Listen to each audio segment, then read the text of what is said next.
Have you ever felt an inexplicable irritation towards someone you barely know? That feeling that the simple tone of the person's voice or the way they gesture makes your blood boil. Or perhaps, in a moment of extreme stress, you said something so cruel, so far outside your usual character, that right afterward you asked yourself, who was that person? We all have a second self that lives in the depths of our mind. A silent stranger who watches us from the dark, hidden behind the mask we show to the world, waiting for the exact moment of weakness to take control. The legendary Swiss psychiatrist Carl Jung called this force the shadow. And the truth that modern psychology confirms is that, as long as you do not have the courage to face this stranger, he will continue secretly governing your life, and you will call the consequences of that fate or bad luck. Today, we are going to dive into a deep journey through the 10 secrets of your hidden mind to understand what Carl Jung would say about your fear starting. We will discover why you procrastinate and run away from what is truly important, and how your darkest desires, if understood, may be the master key to unlocking your ability to act.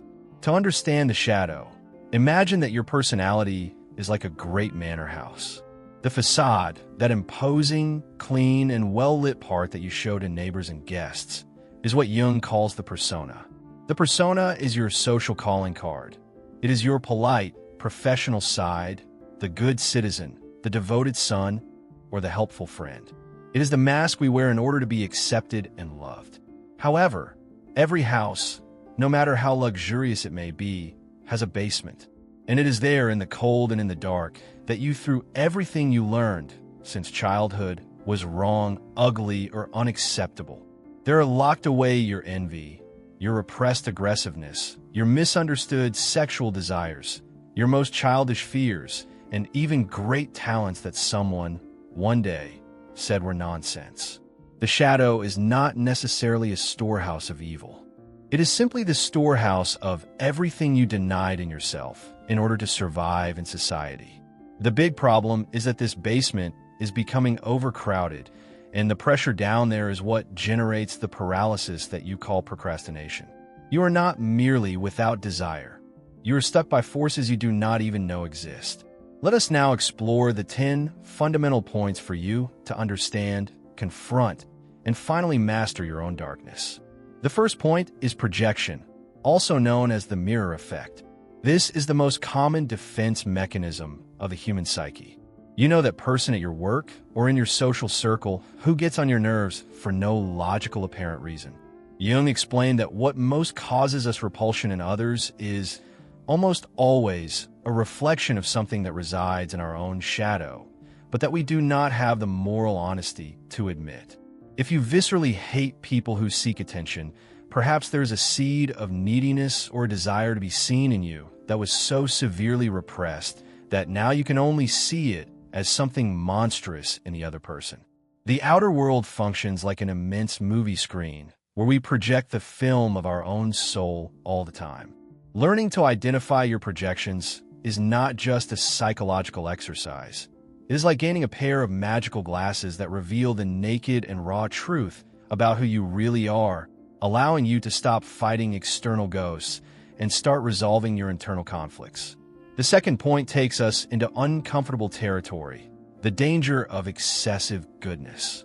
We live in a culture that idolizes altruism and kindness, but Jung gave a dark warning. Many people are proud of being incapable of killing an ant, of never feeling anger, or of always saying yes to everyone. For depth psychology, this is a maximum alert sign. Someone who is not aware of their own capacity to be bad, cruel, or selfish is, paradoxically, a dangerous person. Why? Because the shadow of these people is dense, hungry, and totally unpredictable. When you deny your natural aggressiveness, it does not evaporate. It transforms into poison.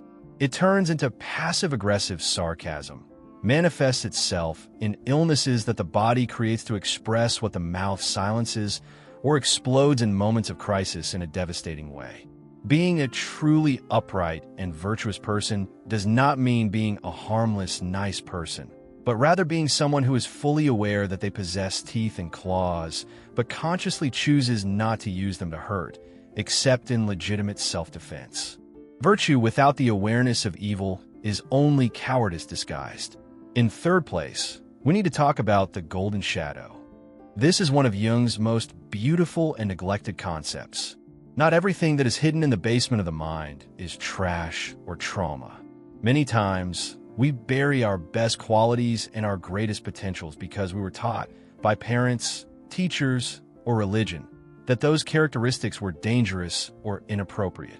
An extremely creative and vibrant child may have grown up hearing that art is a waste of time or that they needed to be more serious, and thus they buried their artistic vitality in the shadow. A natural leader may have been labeled bossy or arrogant in childhood and spent the rest of life hiding in mediocrity so as not to bother anyone. Integrating the shadow also means having the courage to rescue these lost treasures. Many times, what you fear most in yourself, that intense energy you try to smother, is exactly the power that would make you extraordinary and shine in the world. Your shadow keeps the key to your genius. The fourth point reveals how the shadow desperately tries to speak to you through dreams. Have you ever had that recurring nightmare where you're being chased by a faceless figure, a monster, or an unknown attacker?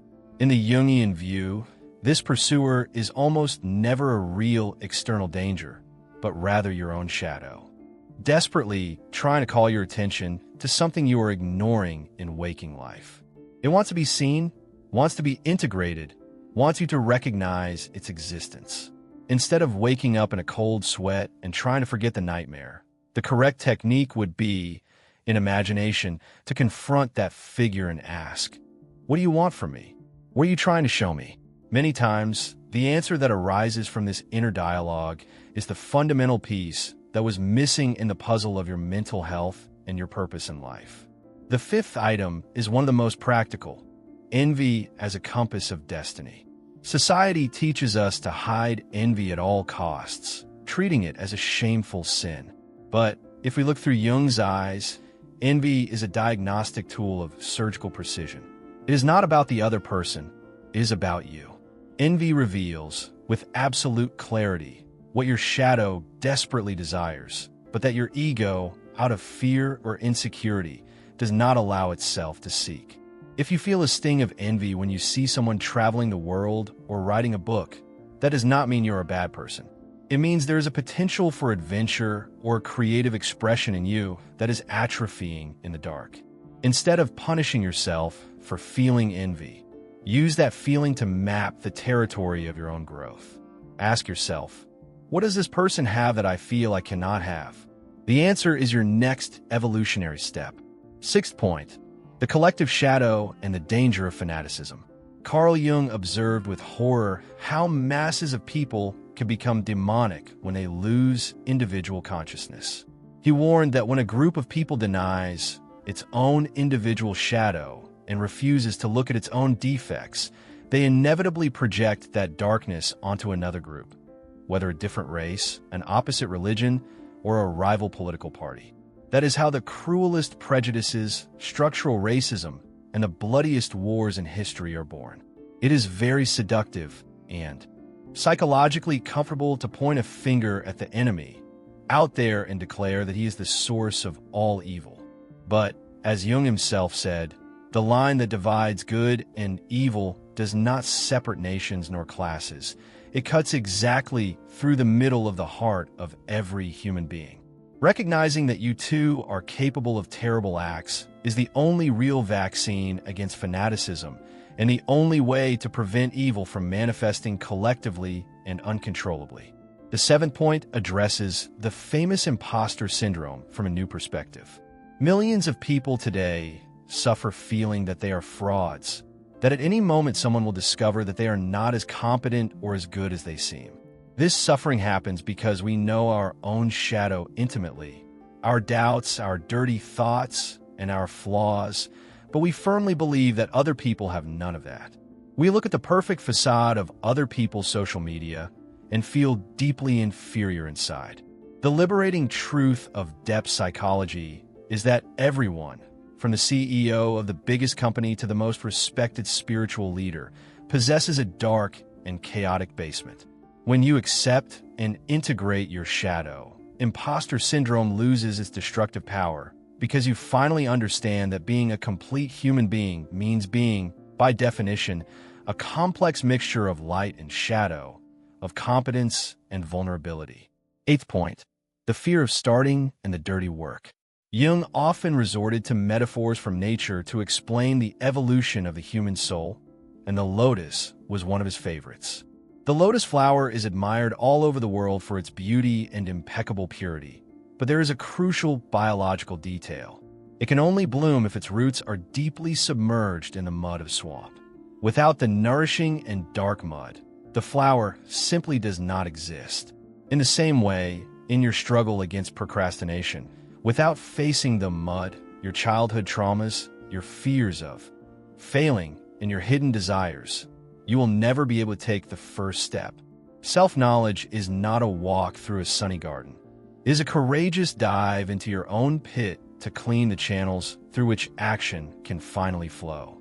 Procrastination is, many times, the fear of dirtying your hands in the mud necessary for growth. There are no shortcuts to the light that do not pass through the darkness. Ninth point, the wisdom of the body and somatization. Many times, the ego is so stubborn in denying the shadow that the conscious mind simply switches off from the conflict. However, the psyche and the body are a single system. When we ignore the shadow mentally, it often finds an outlet through biology. Chronic tension in the jaw, back pain that no exam explains, recurring digestive problems, or sudden anxiety attacks may actually be muffled screams from your shadow asking for recognition and space. The body is the stage where the unconscious acts when the mind refuses to see the play. If you're hiding a painful truth from yourself or repressing a vital need, your body will find a way to tell that story through physical symptoms. Learning to listen to the signs of your body is one of the most direct and honest ways to dialogue with your shadow. And the 10th point, the apex of all Jungian psychology, is the process of individuation as a cure for inaction. This is the supreme call of human life, the effort to become undivided, that is a whole and not fragmented person. Individuation has nothing to do with moral perfection, but with becoming complete. Integrating the shadow means accepting that you are both the light and the darkness. When you stop spending immense vital energy trying to hide parts of yourself, that energy that was previously used to repress yourself returns to you in the form of the power to act. You stop procrastinating because you no longer need to fight against yourself.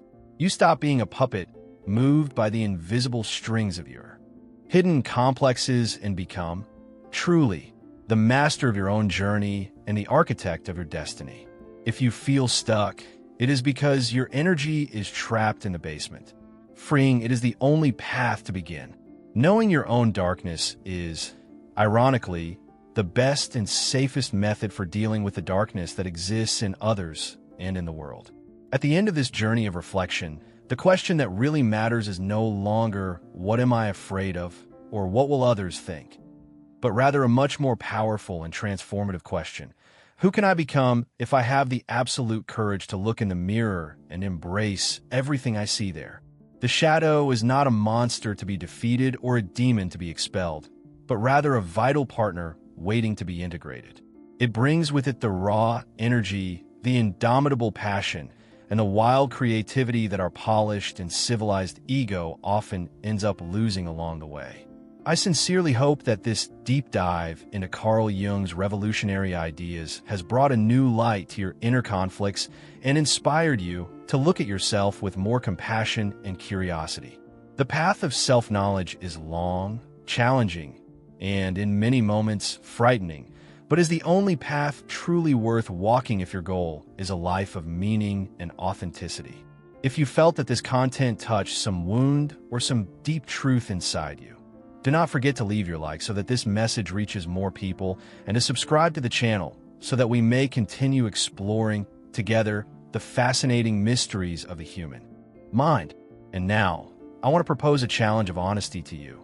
Here in the comments, What is that characteristic or behavior in other people that irritates you the most, bothers you, or gets on your nerves instantly? Think about it calmly and try to look at that discomfort through the lens of the shadow we discussed today. What can this, your external enemy, be revealing about your own inner stranger? Leave your answer down here. I read all the comments and would love to know how this reflection resonated in you.